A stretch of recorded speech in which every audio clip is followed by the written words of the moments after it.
ጠላቶቻችን ለባንዳዎች 10 ብር ደሞዝ መክፈል የሚችሉ ከሆነ እኛ ለኢትዮጵያ 100 መክፈላችንን ማረጋገጥ አለብን። በታሪክ መነጽር ሊጋባው በየነን ዛሬ ታሪክ እንዳነሳቸው በታሪክ ውስጥ ይነሳል። ታሪክ አያዳላም።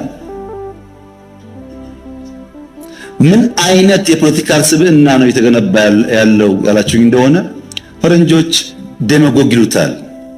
ዴማጎግ ፖለቲካል ካራክተር ያላቸው ሰዎች ወደ ፖለቲካል ሊደርሺፕ ሲመጡ የሚያስቀድሙት ምክንያት ሳይሆን ኢሞሽን ነው። ለምሳሌ የወልቃይትን ጉዳይ እንዴት እንደምንፈታ በሕገ መንግስት አግባብ ብለን ከተስማማን በስተቀር ከተስማማን በኋላ ወልቃይት ካልተመለሰ ተስማምተው ፈርመዋል እኮ። ይሄ ዴማጎግ ነው። በትንሽ ስሜት ህዝብን ለመቀስቀስ የሚደረግ ነገር ማለት ነው።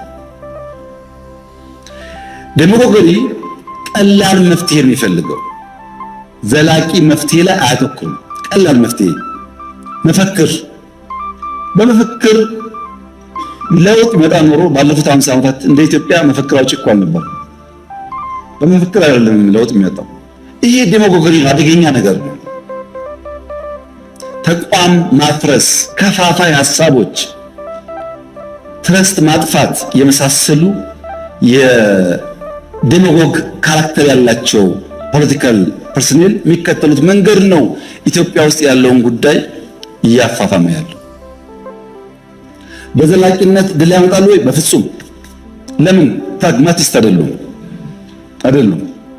ፕራግማቲስት ማለት በየቀኑ ያለችውን እድል በመልካምነት የሚጠቀም ማለት ነው።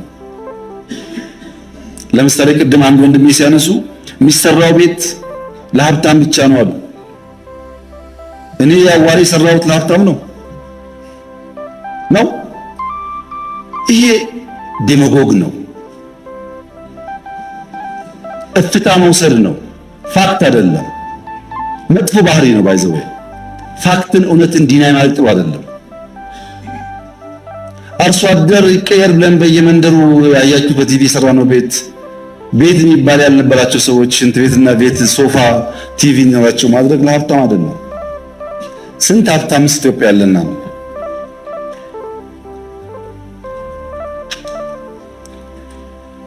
እንደዚህ ያለው የፖለቲካ ሂደት ኢትዮጵያ ውስጥ ጉዳት እያመጣ ነው።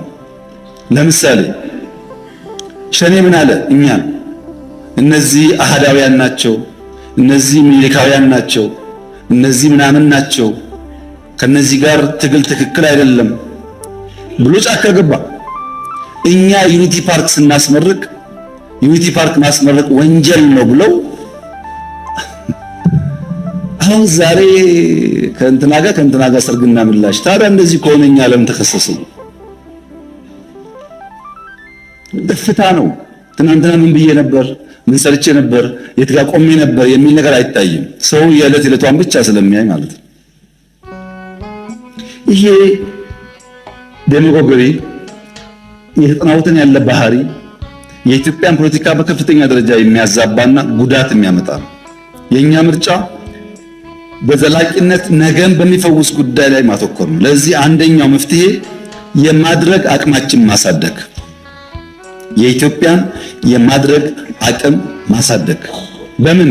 በኢኮኖሚ እድገት፣ በተቋም ግንባታ። ክቡራትና ክቡራን፣ ከዚህ ለውጥ ጊዜ ለውጡ ሲመጣ የኢትዮጵያ አየር ኃይል አንድ ቢጫ ሄሊኮፕተር ብቻ ነው አየር ላይ ማብረር የሚችለው። የተቀረው ግራውንድ ሆኗል። ዛሬ በተለያየ ስም የሚጠሩ ከ100 በላይ አውሮፕላኖች የኢትዮጵያ አየር ኃይል አሉ።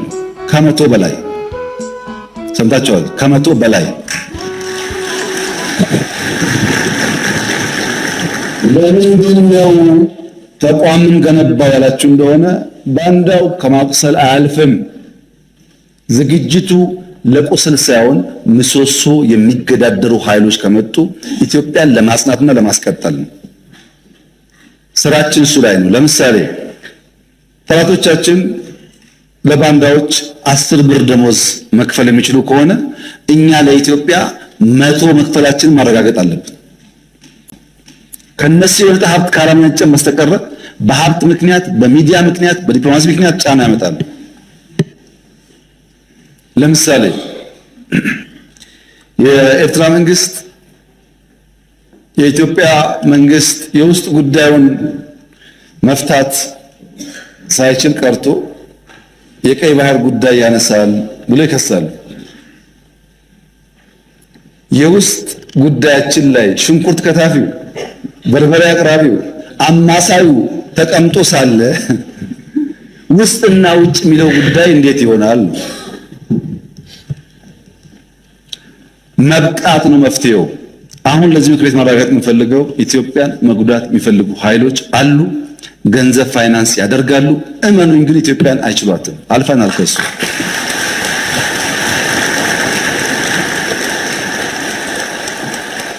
ገንዘባቸውን ያፈሳሉ፣ ይከስራሉ። እኛ እንቀጥላለን ጉዟችንን። በውስጥ የውይይት በር ክፍት ማድረግ አለብን። ዛሬ ባንዳ የተባለ ሰው፣ ዛሬ ከኢትዮጵያ ተቃርኖ የቆመ ሰው ልብ ገዝቶ በቃኝ ካለ ሁሌ ክፍት መሆን አለብን። ቂም መያያዝ አያስፈልግም። የግል ጉዳይ አይደለም፣ የሀገር ጉዳይ ስለሆነ አንዳንዱ ተሳርቦ ሊሆን ይችላል፣ ጎርቶ ሊሆን ይችላል። ልቤ ታድሷል፣ አእምሮዬ ተቀይሯል ካለ በራችን ክፍት መሆን አለበት። ይቅር ለማለት አላደረግንም። እኛ ይሄን ከእስር ቤት ጀምሮ ስንቱን የተው ነው። ለምን? ኢትዮጵያ የተኛ ጉዳያችን ስም አይደለም፣ ጉዳያችን ስድብ አይደለም። ኢትዮጵያን የሚጠቅም እስከሆነ በይቅርታ ለማለፍ ዝግጁዎች ነን። በዚህ ደግሞ በጣም በርካታ ሰዎች በአፋር፣ በቤኒሻንጉል፣ በኦሮሚያ፣ በአማራ በጣም ብዙ ሰው እየተመለሰ ነው። መመለስ እኮ ፋሽን ነው። ድሮ መውጣት ፋሽን እንደነበረው መመለስ ፋሽን ነው።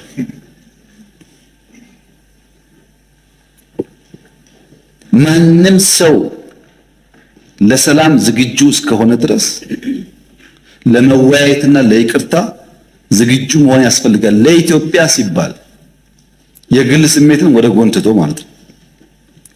ብሔራዊ ጥቅም ላይ አሁን ያለው ሁኔታ በጣም ተሻሽሏል። በጣም ለምሳሌ በጫካ ያሉ አንዳንድ ግለሰቦች ብልጽግና ጋር ሲታገሉ ቆይተው የትግሉ አቅጣጫ መልክ ስቶ ባዳና ባንዳ መቀናጀቱን ሲያዩ እኛማ ጉዳያችን እንደዛ አለን ብለው የተመለሱ አሉ። እዛ ሆነው ምን አይነት ጥይት ቤት በኩል ምን አይነት ሬዲዮ የገባ እንዳለ መረጃ ይሰጡናል። ለአሁን ሲታይ ጠላት ናቸው፣ ግን በኢትዮጵያ ጉዳይ ላይ በኢትዮጵያ ጥቅም ላይ የመጣ ሲመስላቸው ደግሞ አእምሯቸው ተቀይሮ ልብ ገዝተው ለመከላከያ መረጃ የሚሰጡ ደግሞ ሰዎች አሉ። ለውጥ አለ ማለት ነው።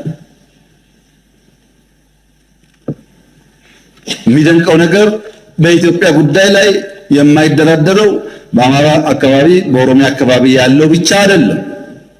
በትግራይ አካባቢ ያለውም ወታደር ለትግራይ ጥቅም ነው እንጂ ነው የሚሞተው ኢትዮጵያ መጉዳትም አልፈልግም ብሎ የሚቆመው ኃይል ቀላል ቁጥር አይሰጠው። ቁጥሩ ቀላል አይደለም። ይሄ በብሔራዊ ጥቅም ላይ ያለ አንደርስታንዲንግ እና መግባባት እየተሻለ እንደመጣ ያመለክታል። መፈናቀል በሚመለከት ኢትዮጵያውያን በፈለጉት ከባቢ በሰላም ሰርተው መኖር ህገ መንግስታዊ መብታቸው ነው። ማንም የሚሰጣቸው የሚከለክላቸው ጉዳይ አይደለም፣ መብት ነው። የተፈናቀሉ ሰዎች መመለስ ይፈልጋሉ። ቀድሞ የነበሩበት ከባቢ ይምጡልን ይላል። ማን የያዛቸው ነው ጉዳዩ። ለምሳሌ ጦርነት ሲጀመር ትግራይ ከኢሉባቦር ሸሽተው ትግራይ የሄዱ ሰዎች ነበሩ፣ አርሶ አደሮች። የተከበረው ምክር ቤት ከዛ ከመጣችሁ ሰዎች ኢሉባቦር ስትሄዱ አጥሩ ይሄን ጉዳይ ትክክለኛ መረጃ ነው። ሰዎቹ ሸሽተው ትግራይ ገብተዋል። ኢሉባቦር ያሉ አርሶ አደሮች ከነሱ ማሳ ቡና ለቅመው ሽጠው ገንዘቡን በአካውንታቸው ያስገባሉ። ሰዎቹ የሉም። ከእርሻቸው ላይ የተመረተ ምርት ሽጠው ገንዘቡን በራሳቸው አካውንት ያስገባሉ። ሰዎቹ የኛ ሰዎች በሌለንበት ሰርተው አካውንታችን እያስገቡ ነውና በቃ እንመለስ ብለው ተመልሰው ይባቦራሉ። እየኖሩ ነው። በራያ አይታችኋል፣ ሰው ተመልሷል፣ እየኖረ ነው። በጸለምት አይታችኋል፣ ሰው ተመልሷል፣ እየኖረ ነው። ብዙ ኦሮሚያ አካባቢ ተመልሷል፣ እየኖረ ነው። የቸገረን አሁን ወልቃይት አካባቢ ነው።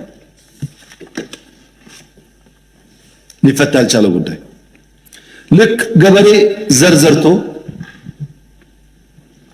ከዝናብ በኋላ ምርት እንደሚጠብቀው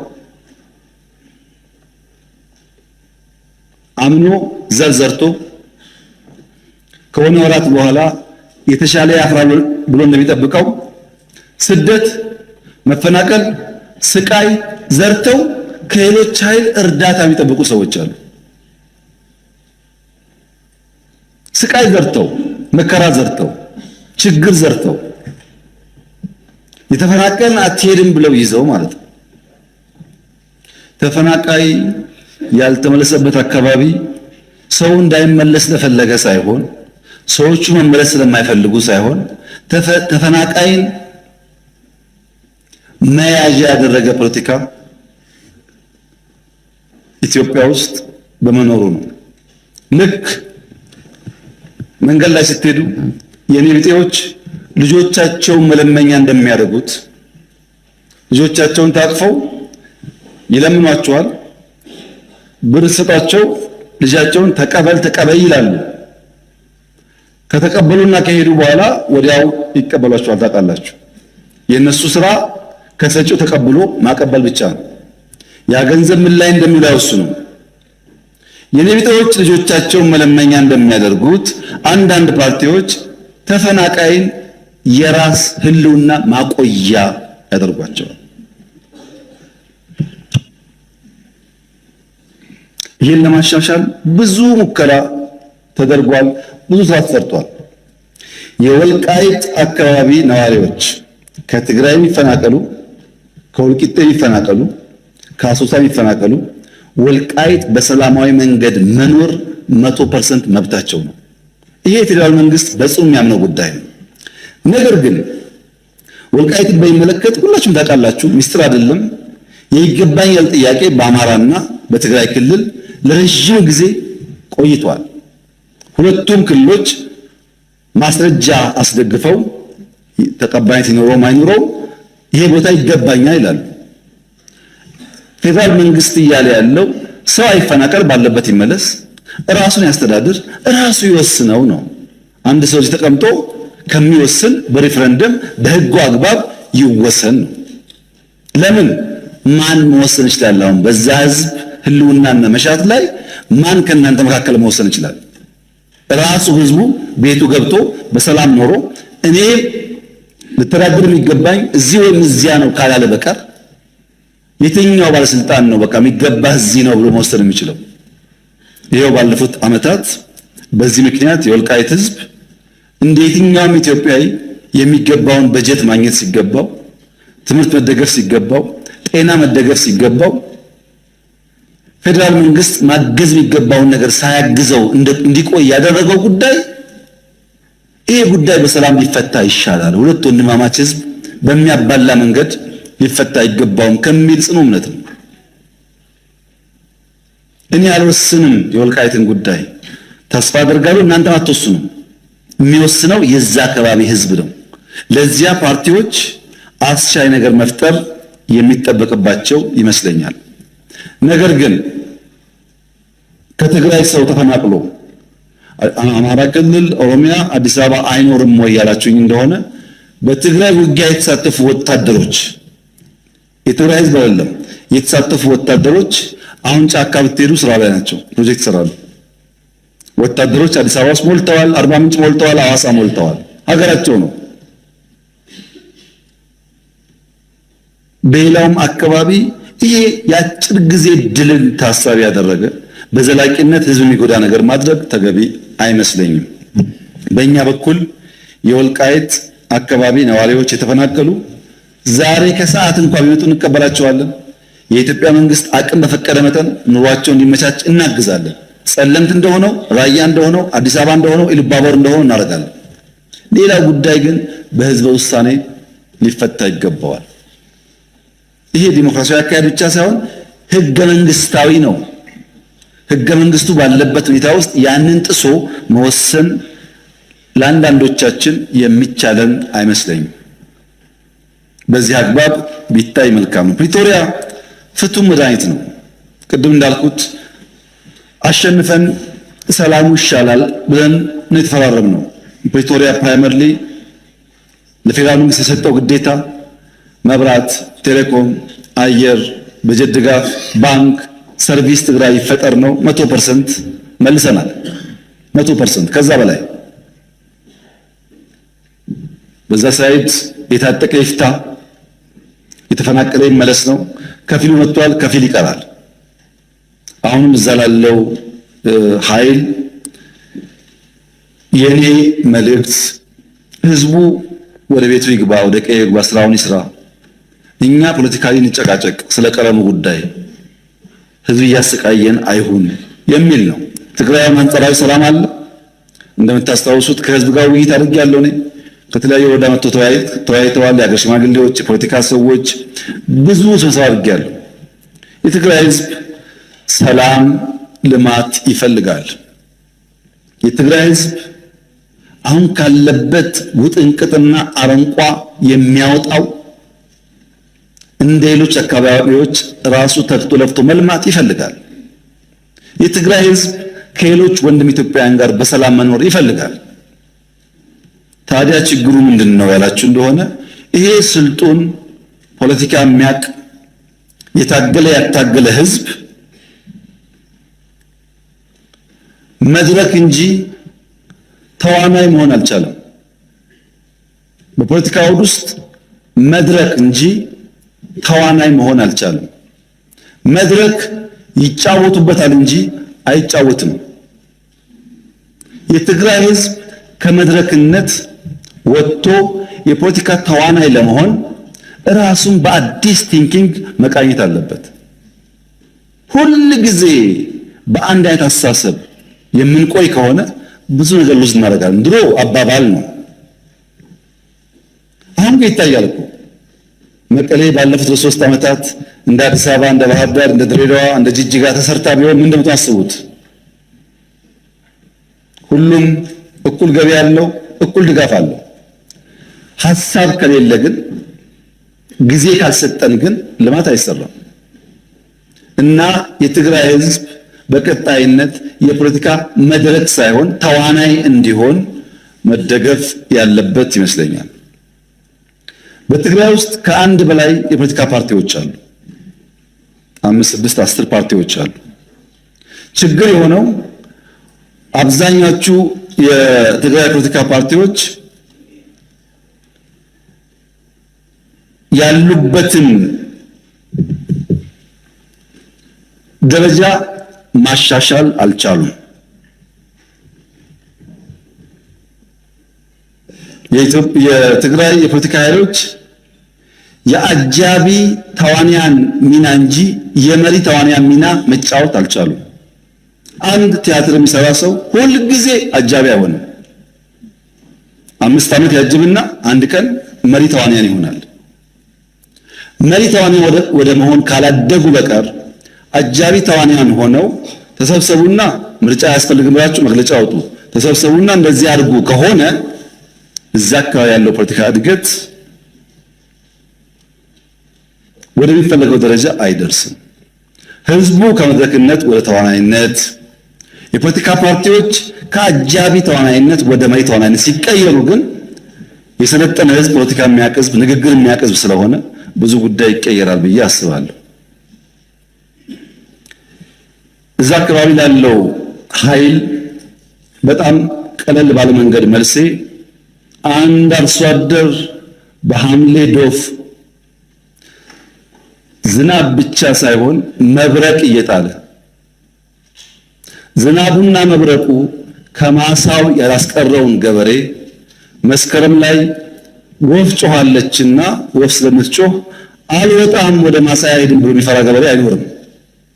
ዶፍ ደፍሮ መብረቅ ደፍሮ የወፍ ጩኸት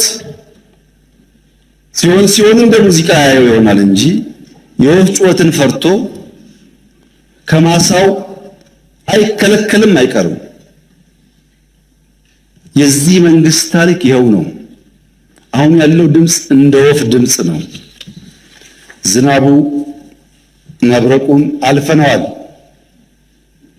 ማንኛውም መጠነኛ ትንኮሳዎች እንደ ወፍ ድምፅ ከማስተናገድ ያለፈ ድካም አይኖርብንምና መሰብሰብ ጥሩ ይሆናል።